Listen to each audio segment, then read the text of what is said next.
OTT apps और social media platforms की मनमानी नहीं चलेगी। सरकार ने जारी किए गाइडलाइंस। किसी समुदाय की भावना को आहत करने वाले कंटेंट, देश विरोधी कंटेंट या फेक न्यूज फैलाने वाले कंटेंट, इनकी जानकारी साझा करनी होगी और एक्शन भी लेना होगा। टीएफआई पर आपका स्वागत है। मैं महिमा पांडे आपको बताऊंगी कैसे मोदी सरकार ने अब ओटीटी प्लेटफॉर्म्स और सोशल मीडिया प्लेटफॉर्म्स को नियमों में बांधकर उनकी मनमानी पर ब्रेक लगा दिया है। आखिर वही हुआ जिसकी संभावनाएं प्रबल थी। गुरुवार को मोदी सरकार ने ओटीटी और सोशल मीडिया प्लेटफॉर्म्स के लिए आवश्यक दिशा निर्देश जारी कर दिया, जिसकी मांग कई दिनों से चल रही थी। इस दिशा निर्देश के अनुसार अब अभिव्यक्ति की स्वतंत्रता के नाम पर कुछ भी प्रसारित नहीं किया जा सकेगा।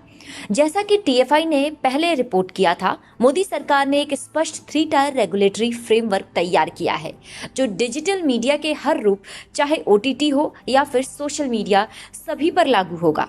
ये नई नियमावली इसलिए लाई गई क्योंकि पिछले कई महीनों से अभिव्यक्ति की स्वतंत्रता के नाम पर निरंतर सनातन संस्कृति को अपमानित करने की प्रवृत्ति को बढ़ावा दिया जा रहा था। इसके साथ ही भारत विरोधी तत्वों को भी खुली छूट दी जा रही थी। ये गाइडलाइंस आईटी एवं इलेक्ट्रॉनिक्स मंत्रालय के नेतृत्व में जारी की गई है। इस दिशा निर्देश का नाम है इंफॉर्मेशन टेक्नोलॉजी रूल्स 2021। ये भारत सरकार के राजपत्र में प्रकाशित होते ही लागू हो जाएंगे और इससे सरकार ने एक स्पष्ट संदेश भी भेजा है, भारत विरोधी तत्वों की अब खैर नहीं। ये संभव कैसे होगा, इसके बारे में रविशंकर प्रसाद बताते हैं। ये सभी नियम आगामी 3 महीने में लागू हो जाएंगे। सोशल मीडिया और ओटीटी के लिए बनाए गए इस दिशा निर्देश के मुताबिक हर कंपनी को एक चीफ कंप्लायंस ऑफिसर की नियुक्ति करनी होगी, जो 24 घंटे कानून प्रवर्तन एजेंसियों के निर्देशों पर जवाब देगा और अनुपालन के लिए नियमित रिपोर्ट देंगे। लेकिन यही एक प्रमुख बात नहीं है। नए दिशा निर्देशों के अनुसार Facebook, Twitter, Instagram, Netflix, Amazon prime और समाचार से जुड़ी वेबसाइटों को नियमित किया जाएगा।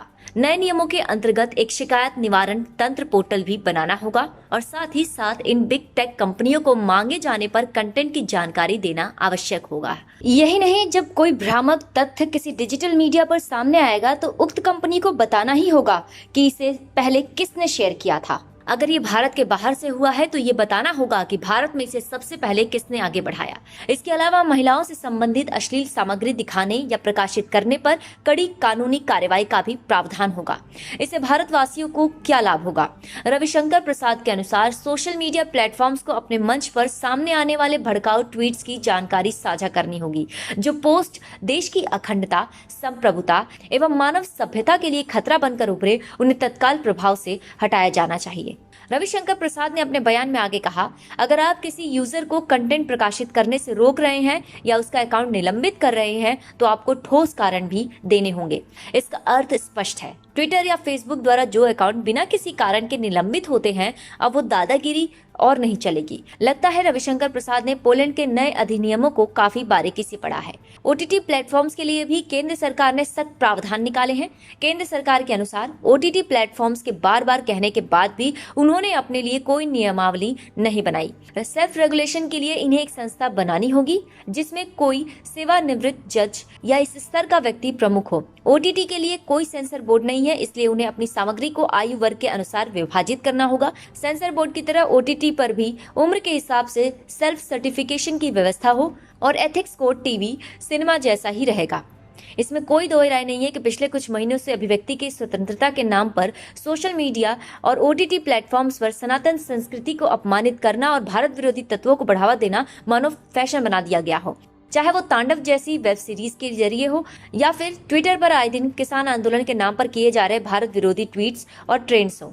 डिजिटल मीडिया पर कोई रोक न होने के कारण असामाजिक तत्वों को उत्पात मचाने की खुली छूट थी, लेकिन तांडव के आपत्तिजनक कंटेंट के विरुद्ध उपजे विरोध और तत्पश्चात ग्रेटा थनबर्ग द्वारा अनजाने में लीक किए गए भारत विरोधी टूल किट की भयावहता को देखते हुए केंद्र सरकार को आखिरकार कुछ सख्त कदम उठाने पर विवश होना पड़ा।